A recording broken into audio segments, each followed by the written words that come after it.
গল্পের শুরুতে আমরা আমাদের হিরোকে দেখতে পাই। এয়ারপোর্ট থেকে সে জেলের একজনকে ফোন করে। জেলের ওই ব্যক্তিটি জিজ্ঞাসা করে, তুই জেল থেকে পালালি কেন? হিরো বলে, দেখো আমি আগের মতো আর নেই, আমি অনেক বদলে গেছি, এখন আমি সবার মতো স্বাভাবিক জীবন কাটাতে চাই। জেলের লোকটি তাকে বলে, তোর দ্বারা এটা হবে না, তোর কাছে যে কেউ একজন সাহায্য চাইতে আসবে আর তুই তাকে সাহায্য করে আবার জেলে চলে আসবি। এদিকে হিরো বলে, এমনটা হবে না, আমি সামলে নেব। এটা বলে সে ফোন রেখে দেয়। এ সময় হিরোকে রিসিভ করার জন্য ইয়োগি বাবু এয়ারপোর্টে আসে। সে হিরোকে দেখে জিজ্ঞাসা করে, তুই কি বল কেন? হিরো তাকে জিজ্ঞাসা করে, স্যার আপনি আমাকে চিনলেন কিভাবে? আসলে হিরো ও ইয়োগি বাবু একজন আরেকজনকে চিনত না। ইয়োগি বাবু তাকে বলে, তুই যে ধরনের ড্রেস আপ করেছিস এটা দেখেই বোঝা যায় তুই আমাদের দেশের মানুষ। এরপর সে আরো বলে যে এই শহরে তোর থাকা খাওয়ার সব দায়িত্ব এখন আমার। এই সময় সে হিরোকে জিজ্ঞাসা করে যে বোল্ট ক্যানন এটা আবার কেমন নাম? এই সময় হিরো বলে যে তার যখন 12 বয়স ছিল তখন তাদের শহরে অনেক বেশি দুর্নীতি হতো। এসব কিছু দেখেই সে বোল্ড হয়ে এসবের আওয়াজ তুলেছিল আর তাই সকলে তার নাম বোল্ট ক্যানন রেখেছে। এটা শুনে ইয়োগি বাবু জিজ্ঞাসা করে, আর এটা কেমন কাহিনী? তখন বোল্ট ক্যানন বলে, না স্যার এটা আসল ঘটনা নয়, আসলে যখন এসব দুর্নীতি হচ্ছিল তখন আমি সকলের গাড়ির বোল্ট খুলে সেগুলো বিক্রি করে দিতাম, তখন থেকে আমার নাম মানুষ বোল্ট ক্যানন রেখেছে। ইয়োগি বাবু এই গল্প পছন্দ করে না আর বলে এটা কেমন ফালতু কাহিনী। এরপর ইয়োগি বাবু হিরোকে তার বাড়িতে নিয়ে যায় আর বলে আজকে থেকে তুমি এখানেই থাকবে। পরের দিন ইয়োগি বাবু তার বান্ধবী যাকে সে একতরফাভাবে ভালোবাসত তার সাথে বোল্ট ক্যাননের পরিচয় করিয়ে দেয়। মেয়েটির নাম হলো কল্পনা। কল্পনা মালয়েশিয়াতে একটি রেস্টুরেন্টে কাজ করে। সেই রেস্টুরেন্টে ইয়োগি বাবু হিরোকে রান্নার কাজ পাইয়ে দেয়। এখানে কাজে এসে হিরো জানতে পারে যে কল্পনা অনেক ঋণে জর্জরিত। সে মালয়েশিয়ার সবচেয়ে বড় মাফিয়া যার নাম হলো ধর্মা তার কাছ থেকে অনেক টাকা ধার নিয়েছে আর এখন সে সেটা শোধ করতে পারছে না। এ সময় কল্পনা বোল্ট ক্যাননকে জিজ্ঞাসা করে, বোল্ট ক্যানন এটা কেমন নাম? এ সময় হিরো বলে, আমি যেখানে যাই সেখানে বোল্ড হয়ে এন্ট্রি করি আর সকলের সমস্যার সমাধান করে দেই, আর তাই আমাকে সবাই বোল্ট ক্যানন বলে। এটা দেখে ইয়োগি বাবু ভাবতে থাকে এই লোকটা কেমন লোক, সকলকেই তার নামের এক এক ধরনের গল্প শোনায়। এই সময় কল্পনা তাকে বলে, এই রেস্টুরেন্টে তোমার চাকরি হয়ে গেছে, কাল থেকে কাজে আসবে। পরের দৃশ্যে আমরা রাজা নামের এক পুলিশ অফিসারকে দেখি যে আসলে এই মুভির ভিলেন। রাজার এলাকায় একটি ছেলে একটি মেয়েকে ভালোবেসেছিল আর এখন সেই মেয়ের ছবি আর ভিডিও দিয়ে তাকে ব্ল্যাকমেইল করছিল। মেয়েটি রাজার কাছে গিয়ে তার বিরুদ্ধে কমপ্লেন করে। রাজা ওই ছেলেটিকে ওয়ার্নিং দিয়ে তার কাছ থেকে ছবি এবং ভিডিও নিয়ে নেয়, কিন্তু সে সেগুলো ডিলিট করে না। এরপর থেকেই রাজা নিজেই ওই মেয়েটিকে ব্ল্যাকমেইল করতে থাকে আর তাকে বলে আমার কাছে চলে আসো, তা না হলে এই ছবি আর ভিডিও সকলকে দেখিয়ে দেব। এরপরে রাজা প্রতিদিনই সেই মেয়েটিকে ব্ল্যাকমেইল করত আর মেয়েটির ঘনিষ্ঠ হয়ে যেত। পরের দৃশ্যে আমরা বোল্ট ক্যাননকে বাসে দেখি, যেখানে সে প্রথমবারের মতো রুকুকে দেখে। সেই বাসে একজনের পার্স চুরি হয়ে যায়। এই সময় রুকু সেখানে থাকা একজনকে ডেকে বলে, আমার মনে হয় ওই ব্লু শার্ট পরা লোকই এই কাজ করেছে। রুকু বোল্ট ক্যাননকে গভীরভাবে দেখছিল। ছেলেটি তার কাছে গিয়ে চেক করে, কিন্তু তার কাছে কিছুই ছিল না। এরপরে বোল্ট ক্যানন রুকুকে ডেকে জিজ্ঞাসা করে, আমাকে কেন সন্দেহ করেছ? এই সময় রুকু তাকে বলে, আমি তোমাকে আগেই চুরি করতে দেখেছি। এ সময় আমরা অতীতের একটি দৃশ্য দেখতে পাই।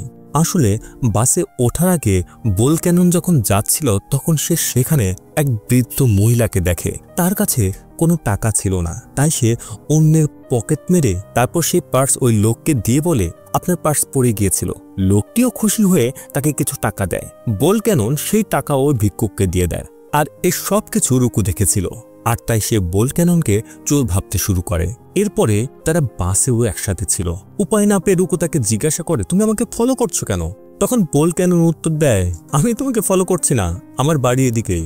এরপর রুকু তার বাড়ি ফিরে যায়, যেখানে আমরা জানতে পারি যে রুকুর বাবা আর কেউ নয়, সেই শয়তান পুলিশ অফিসার রাজা। আসলে সে রুকুর সৎ বাবা। রাজা প্রতিদিনই মদ পান করত আর বিভিন্ন মেয়েদেরকে তার বাড়িতে নিয়ে এসে মজা ফুর্তি করত। এমনকি রুকু কষ্ট করে যে টাকা আয় করত সে টাকাও রাজা নিয়ে নিত। একদিন রুকু ক্যাফেতে কাজ করছিল, তখন কিছু ছেলে তাকে বিরক্ত করে। এ সময় সেখানে বোল্ট ক্যানন ও কল্পনা আসে। সেই ছেলেগুলো এবার কল্পনাকেও বিরক্ত করতে শুরু করে। এটা দেখে বোল্ট ক্যানন রেগে সকলকে উত্তম মাধ্যম দেয়। এরপর থেকেই রুকুর সাথে তার বন্ধুত্ব শুরু হয়ে যায়। তারা একে অপরের সাথে সময় কাটাতে থাকে। ধীরে ধীরে তারা প্রেমে পড়ে যায়। একদিন রুকু বোল্ট ক্যাননকে জানায় রাজা তার আসল বাবা নয়, আমার আসল বাবা মারা যাওয়ার পরে সে রাজাকে বিয়ে করেছিল, আর কিছুদিন পরে আমার মাও মারা যায়। মা মারা যাওয়ার পরে রাজার আসল চেহারা দেখি আমি। সে প্রতিদিনই কোনো না কোনো মেয়েকে বাসায় নিয়ে আসে আর তাদের সাথে জঘন্য কাজ করে। আমি রাজাকে বাড়ি খালি করতে বলেছিলাম, কিন্তু সে বলেছিল এই বাড়িতে নাকি তারও অংশ আছে। তাই আমি বলেছিলাম যে আমি বাড়ি ছেড়ে দেব আর আমাকে মায়ের অংশ দিয়ে দাও, কিন্তু রাজা সেই অংশ দিতে নিষেধ করে দেয়। এরপর থেকে সে রুকুকে বিরক্ত করতে থাকে। রাজা এটাও বলেছিল যে যদি রুকু তার অংশের টাকা দিয়ে দেয় তাহলে সে বাড়ি ছেড়ে চলে যাবে, আর তাই আমি আমার আয়কর অংশ রাজাকে দিয়ে দেই। এগুলো শুনে ভোলক্যানন আবেগে পড়ে যায় আর তাকে বলে, এত অল্প বয়সে তুমি এত কষ্ট সহ্য করছো? পরের দিন ভোলক্যানন রুকুর কাজ করা স্থানে চলে যায় আর তাকে বলে, তোমার সকল কষ্ট খুব দ্রুতই শেষ হতে চলেছে। এরপর ভোলক্যানন ইয়োগীবাবুকে জিজ্ঞাসা করে, এখানে কেউ সুদে টাকা দেয়? ইয়োগীবাবু জানায়, এখানে সুদে টাকা দেওয়ার একজন লোক আছে, সে আর কেউ নয়, সে হলো ধর্মা, কিন্তু তার সুদের পার্সেন্টেজ অনেক বেশি। ভোলক্যানন জানায় সে এই টাকাটা রুকুর জন্য নেবে, পরে যা হয় দেখা যাবে। এরপর দুজন মিলে ধর্মার এলাকায় যায় যেখানে সে ক্যাসিনো খেলে। ভোলক্যানন ইয়োগীর কাছে $5 চায় আর তাকে বলে এটা ডাবল করে তাকে ফেরত দিয়ে দেবে। এরপর সে জুয়া খেলতে বসে। কিছুক্ষণের মধ্যে টাকা ডাবল হয়ে যায়। ধীরে ধীরে ভোলক্যানন আরও খেলে, টাকা আরও জিততে থাকে। এসব কিছু ধর্মা দেখে ফেলে।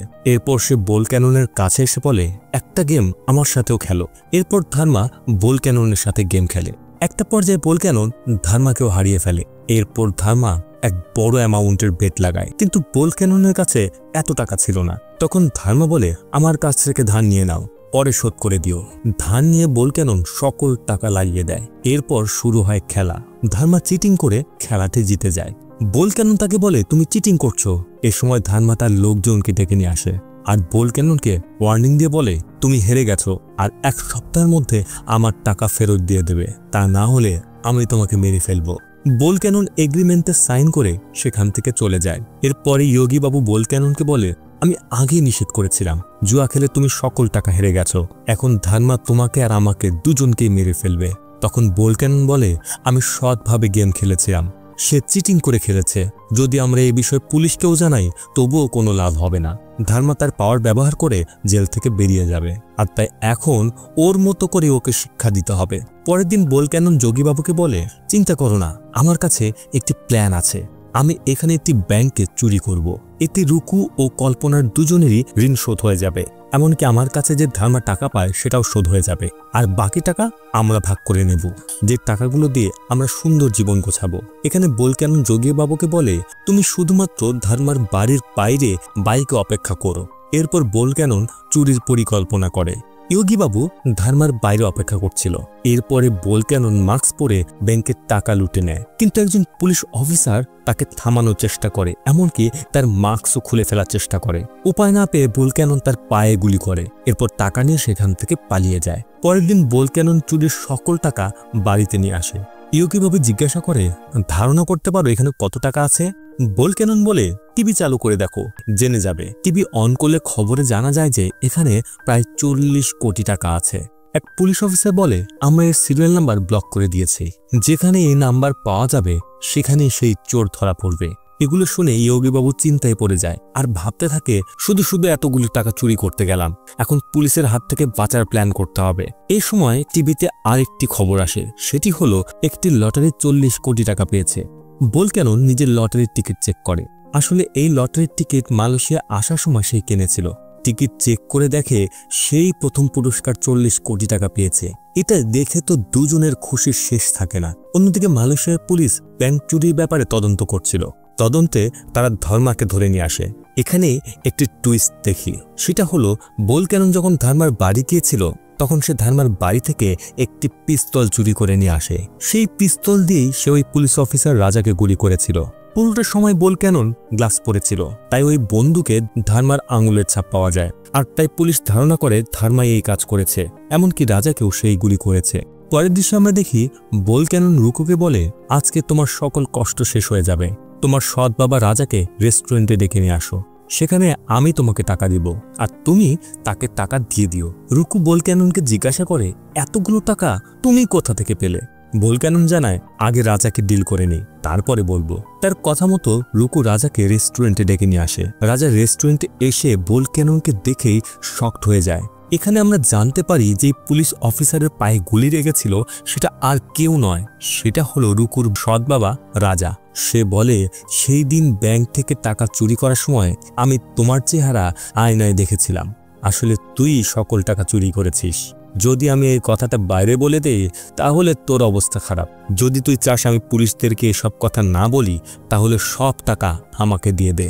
রাজার কথা শুনে ভোলক্যানন শকড হয়ে যায়। পরের দিন ধর্মা বেলে ছাড়া পেয়ে যায় আর ইয়োগি বাবু ধর্মার হাতে ধরা পড়ে। ধরা পড়েই সে ধর্মাকে সব কথা জানিয়ে দেয়। ধর্মা তাকে বলে, তোরাই প্ল্যান করে আমাকে ধরিয়ে দিয়েছিলি, আমি তোদেরকে মোটেও ছাড়বো না। এই সময় তাদের মধ্যে লড়াই শুরু হয়ে যায়। ধর্মার লোকেরা ভোলক্যাননকে আটকাতে যায়, কিন্তু ভোলক্যানন সকলকে মেরে সেখান থেকে পালিয়ে যায়। এরপরে কল্পনা ও ইয়োগি বাবু রুকুকে জানায় ভোলক্যানন রুকুর খুশির জন্য এই চুরিটি করেছিল, যেন সে তার ওই শয়তান বাবার হাত থেকে মুক্তি পেয়ে সুন্দর একটা জীবন পায়। এটা শুনে রুকু ইমোশনাল হয়ে ভোলক্যাননকে জড়িয়ে ধরে। এ সময় ভোলক্যানন ভাবে পুলিশ তাকে খুঁজছে, এমনকি ধর্মাও টাকার জন্য তার পেছনে। পাসপোর্ট আর ভিসাও ধর্মার কাছে। এরপরে এই চারজন একসাথে মিলে একটা প্ল্যান তৈরি করে। প্ল্যান তৈরি করার পরে ভোলক্যানন কল্পনাকে বলে, রাজার যেহেতু মেয়েদের প্রতি লোভ আছে, তাই তুমি রাজার কাছে গিয়ে তাকে ভুলিয়ে ভালিয়ে রাখো। এরপর সে রুকুকে বলে, তুমি পুলিশ স্টেশনে গিয়ে রাজার বিরুদ্ধে একটি কমপ্লেন ফাইল করো যে তোমাকে শারীরিক ও মানসিকভাবে নির্যাতন করছে। এরপর সে ইয়োগি বাবুকে বলে, তুমি ধর্মার কাছে যাও আর তাকে গিয়ে বলো ভোলক্যানন রাজার বাড়িতে আছে, তাকে কোনোভাবে রাজার বাড়িতে নিয়ে আসো। রাজা ও ধর্মা যখন বাড়িতে আসবে তখন আমি দুজনকেই ব্যাংক ডাকাতির কেসে ফাঁসিয়ে দেব। যেমন প্ল্যান করেছিল ঠিক তেমনভাবে কল্পনা রাজার কাছে যায়। রুকুও পুলিশ স্টেশনে যায় আর ইয়োগি বাবু ধর্মাকে গিয়ে বলে ভোলক্যানন রাজার বাড়িতে। সে সেখানে গেলে ভোলক্যানন ধর্মাকে মারার জন্য এগিয়ে আসে। এ সময় শুরু হয় তুমুল লড়াই। ভোলক্যানন ধর্মার সকল লোকদেরকে উত্তম মাধ্যম দেয়।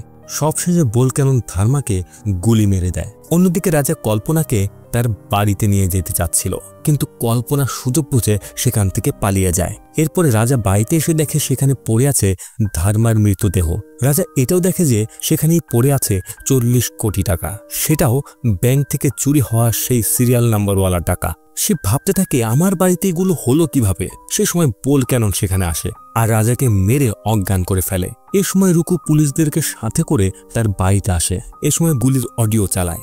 বাড়ি থেকে পুলিশ মনে করে হয়তো ভেতরে গোলাগুলি হচ্ছে। পুলিশ যখন বাড়ির ভেতরে আসে তখন দেখে রাজা সেই পিস্তল হাতে নিয়ে দাঁড়িয়ে আছে আর তারা ধারণা করে সে হয়তো ধর্মাকে গুলি করেছে, তাই পুলিশও তাকে গুলি করে। পরের দিন মালয়েশিয়া পুলিশ টিভিতে জানায় রাজা ও ধর্মা একসাথে মিলে ব্যাংক থেকে সকল টাকা চুরি করেছিল। যখন পুলিশ রাজাকে ধরার চেষ্টা করছিল তখন সে পুলিশের ওপরই গুলি করে, তাই সেফটির জন্য আমরাও তাকে গুলি করি। এভাবে পুলিশ কেস ক্লোজ করে দেয়। টিভিতে রাজার মৃত্যুর খবর দেখে নির্যাতিত হওয়া মেয়েটিও অনেক খুশি হয়, কেননা সে এক নরপশুর হাত থেকে মুক্তি পেয়ে গেছে। সব সমস্যা সমাধান করার পরে এই চারজন জাহাজে সফর করছিল। তখন রুকু এসে ভোলক্যাননকে জিজ্ঞাসা করে, তুমি যা চেয়েছিলে সবকিছুই হয়েছে, এখন তুমি তোমার আসল পরিচয় আমাকে জানাও। ভোলক্যানন বলে, সত্যি কি বলতে হবে? রুকু বলে, হ্যাঁ। এদিকে ইয়োগি বাবু তার বন্ধুর সাথে ফোনে কথা বলছিল আর তাকে বলে, তুমি যে ভোলক্যাননকে পাঠিয়েছিলে সে তো মালয়েশিয়াতে আগুন লাগিয়ে দিয়েছে, তার মাধ্যমে আমি তো কোটিপতি হয়ে গিয়েছি, তাকে পাঠানোর জন্য তোমাকে অনেক ধন্যবাদ। তার বন্ধু বলে, কি বলছো?